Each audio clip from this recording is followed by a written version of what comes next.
بسم اللہ الرحمن الرحیم ورفعنا لک ذکر صلو علیہ وآلہ۔ السلام علیکم محترم دوستوں، بھائیوں، بزرگوں اور سننے والوں۔ آج میں ایک ایسے مسئلے پہ گفتگو کرنا چاہتا ہوں جو بظاہر معمولی لگتا ہے، مگر حقیقت میں ایک بہت بڑا اخلاقی، معاشرتی اور دینی مسئلہ بن چکا ہے، اور وہ ہے رزق کا ضیاع ہمارے معاشرے میں۔ حال ہی میں عالمی سطح پر جاری ہونے والے رپورٹس جسے مختلف اخباروں نے شائع کیا ہے اور اقوام متحدہ کے اعداد و شمار پر مبنی ہے، مذہب اور ہمارے دین اور ایمان کے لیے ایک جھنجھوڑنے والی خبر ہے کہ دنیا بھر میں بڑی مقدار میں خوراک کا ضیاع جاری ہے، اور اس میں اسلامی ممالک سب سے آگے، اور افسوس کے ساتھ کہنا پڑتا ہے ہمارے پاکستانی معاشرے کا شمار ان میں سر فہرست ہے، اور ہماری قوم ان میں سر فہرست قوموں میں شامل ہے جہاں کھانا بے دردی سے ضائع کیا جاتا ہے۔ اعداد و شمار کے مطابق فی کس آمدنی کے لحاظ سے، یعنی کہ ہم وسائل کی غیر منصفانہ تقسیم کی وجہ سے خوراک اور دوسری سہولتیں، عام زندگی گزارنے کی سہولیتیں ہر جگہ میسر نہیں ہیں، اور فی کس آمدنی بھی بہت ہی کم ہے، تو اس اعداد و شمار کی بنیاد پر جو اقوام متحدہ کی طرف سے شائع کیا گیا، ہماری قوم، پاکستانی قوم دوسرے نمبر پر ہے فی کس کلو گرام کے حساب سے کھانے کے ضیاع میں۔ میرے عزیزوں،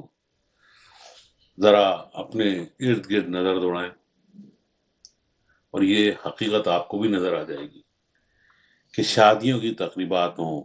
افطار پارٹیاں ہوں، یا کسی بوفے سسٹم میں، کسی ریسٹورینٹ میں کسی کی دعوت ہو، ہر جگہ کھانے کا ضیاع آپ کو نظر آئے گا، اور پھر پوچھتے ہیں ہم کیا کر رہے ہیں؟ پلیٹیں بھر بھر کر ہم کر لیتے ہیں، چند نوالے کھاتے ہیں اور باقی چھوڑ دیتے ہیں۔ افسوس کی بات یہ کہ ہم میں سے بعض لوگ اس عمل کو برا بھی نہیں سمجھتے، بلکہ اسے ایک اسٹیٹس سمبل، ایک اپنی شان سمجھتے ہیں۔ یہ کیسی شان ہے جس میں اللہ کی نعمت کو ٹھکرا دیا جائے؟ قرآن مجید میں اللہ تعالیٰ فرماتا ہے، سورہ اعراف کی آیت ہے، وَكُلُوا وَاشْرَبُوا وَلَا تُسْرِفُوا إِنَّهُ لَا يُحِبُّ الْمُسْرِفِينَ۔ ترجمہ: کھاؤ اور پیو مگر اسراف نہ کرو، بے شک اللہ اسراف کرنے والوں کو پسند نہیں کرتا۔ سوچنے کی بات یہ ہے، جب اللہ تعالیٰ نے خود فرمایا ہے کہ وہ اسراف کرنے والوں کو پسند نہیں کرتا، تو ہم کس خوش فہمی میں مبتلا ہیں؟ ایک اور جگہ سورہ بنی اسرائیل میں اللہ تعالیٰ فرما رہا ہے، ان المبذرین کانوا اخوان الشیاطین، بے شک فضول خرچی کرنے والے شیطانوں کے بھائی ہیں۔ میرے بھائیوں، یہ بہت سخت الفاظ ہیں۔ قرآن ہمیں بتا رہا ہے کہ جو لوگ رزق کو ضائع کرتے ہیں وہ شیطان کے رستے میں چل رہے ہیں۔ آج ہم دیکھتے ہیں کہ گھروں میں بھی یہی حال ہے۔ باسی کھانا اسٹیٹس کے خلاف ہے۔ کچھ بچے، کچھ گھر والے کچھ قسم کے کھانوں کو بالکل پسند نہیں کرتے، اگر وہ پک بھی جائے تو وہ پھینکنے میں جاتا ہے۔ کھانا بچ جاتا ہے تو اسے سنبھالنے کے بجائے پھینک دیا جاتا ہے۔ بچوں کو سکھایا ہی نہیں جاتا کہ پلیٹ میں اتنا ہی لیں جتنا کھا سکیں، بلکہ بعض اوقات ہم خود انہیں اسراف کی عادت ڈالتے تھے، لے لے بھائی اور لے لے یار، تھوڑا سا اور لے لے۔ اور ہمیشہ جب بھی ہم کسی ڈنر میں یا کہیں پہ دعوت میں جاتے ہیں تو کوشش کرتے ہیں کہ اپنی پلیٹ میں سے تھوڑا سا کھائیں اور باقی بچا دیں، تاکہ لوگوں کو یہ احساس ہو کہ بھائی ہم کم کھانے والے ہیں۔ خیر، یہ ایک الگ بات ہے، اس میں ہم کبھی اور بات کریں گے۔ لیکن سب سے زیادہ افسوس اس بات کا ہے کہ ہمارے مذہبی اجتماعات میں بھی ہم اس سے محفوظ نہیں رہے ہیں۔ لنگر، نیاز اور دینی پروگرام جہاں ہمیں شکر اور عاجزی سیکھنی چاہیے، وہاں بھی ہم ضرورت سے زیادہ کھانا لے کر ضائع کر دیتے ہیں۔ ہمارے پاس جو مذہبی تقریبات ہوتی ہیں، ان میں کھانے کا جو ضیاع ہے چاہے مسجدوں میں ہو، چاہے درگاہوں پہ ہو، چاہے آستانوں پہ ہو، آپ کو سب کو صاف نظر آتا ہے۔ تو یہ ہمارے آباء و اجداد کا وطرہ بھی نہیں ہے، ہماری وراثت بھی نہیں ہے۔ اور صوفیہ کرام جو جنہوں نے اسلام کی تعلیمات پہ عمل کرتے ہوئے معاشرے کی برائیوں کو ختم کرا، آج ہم ان کے لیے کوئی پذیرائی نہیں رکھتے دل میں، بلکہ مختلف بہانوں سے ہم ان کو ثابت کرنے کی کوشش کرتے ہیں کہ وہ دور چلا گیا، لیکن ان کی جو تعلیمات ہیں وہ آج بھی زندہ ہے، چاہے وہ کسی صورت میں بھی ہو۔ اور جیسے اسلام، قرآن،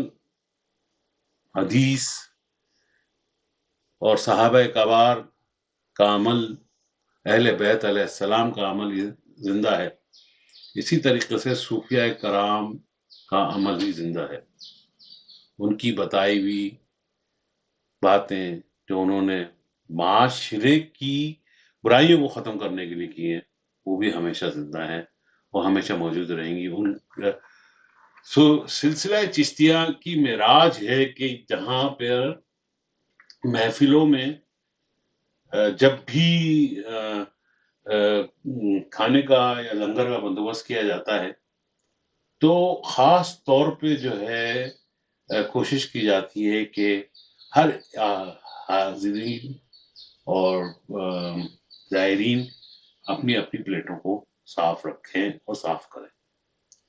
کیونکہ تمام صوفیہ کرام اس بات پہ متفق ہیں کہ رزق کا ضیاع دل کی سختی کی علامت ہے، کیونکہ جو شخص اللہ کی نعمت کی قدر نہیں کرتا اس کے دل سے شکر ختم ہو جاتا ہے۔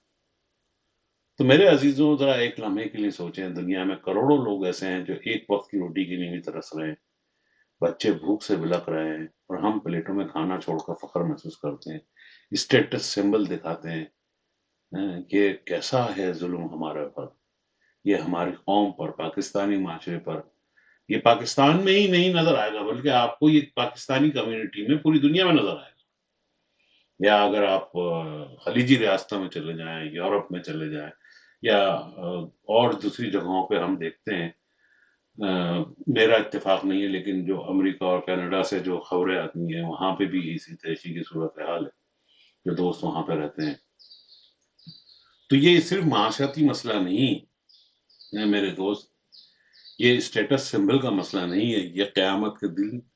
یہ ہمارا عمل ہمارے لیے سوال بنے گا۔ اور نبی کریم صلی اللہ علیہ وسلم نے فرمایا ہے کھانا ضائع نہ کرو۔ آپ صلی اللہ علیہ وسلم خود دسترخوان پر گرے ہوئے ذرات بھی اٹھا کر دوسروں کو دے دیا کرتے تھے، یا نعوذ باللہ میں یہ نہیں کہنا چاہوں گا کہ آپ کو تناول فرما لیتے، لیکن پھر بھی ہمارے کو اس سلسلے میں یعنی کہ بڑے ادب کیا جاتا تھا دسترخوان کا ادب ہمارے معاشرے سے اٹھ چکا ہے، اور جب دسترخوان کا ادب اٹھ گیا ہے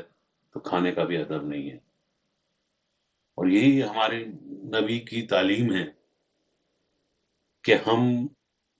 اللہ کی دی ہوئی نعمتوں کا ادب کریں۔ تو ہم جب تک کہ ان کی تعلیم پہ عمل نہیں کریں گے تو ہم کیسے ان کے محبت کرنے والے اور ان کے چاہنے والے کہلائیں گے؟ اب واقعہ وقت آ گیا ہے کہ ہم خود کو بھی بدلیں، جب بھی کھانا لیں نیت کریں کہ اس میں اس نعمت کی قدر کروں گا، اتنا ہی لیں جتنا کھا سکیں، اگر بچ جائے تو کسی ضرورت مند تک پہنچائیں، اپنے بچوں کو سکھائیں کہ رزق اللہ کی امانت ہے، اسے ضائع نہیں کرنا چاہیے، اسے ضائع کرنا گناہ ہے۔ اگر ہم نے آج یہ عادت نہ بدلی تو کل سے صرف ہماری ذات کا نہیں بلکہ ہماری پوری نسل کا جو نقصان ہو رہا ہے وہ بڑھتا چلا جائے گا، اور اللہ تعالیٰ ہمیں اس کی سزا دے گا، ہمارے معاشرے کو، ہماری کمیونٹی کو، ہماری قوم کو اس کو سزا دے گا۔ اللہ تعالیٰ ہمیں سمجھ عطا فرمائے، دعا کرتے ہیں ہمیں اپنی نعمتوں کو قدر کرنے والا بنائے،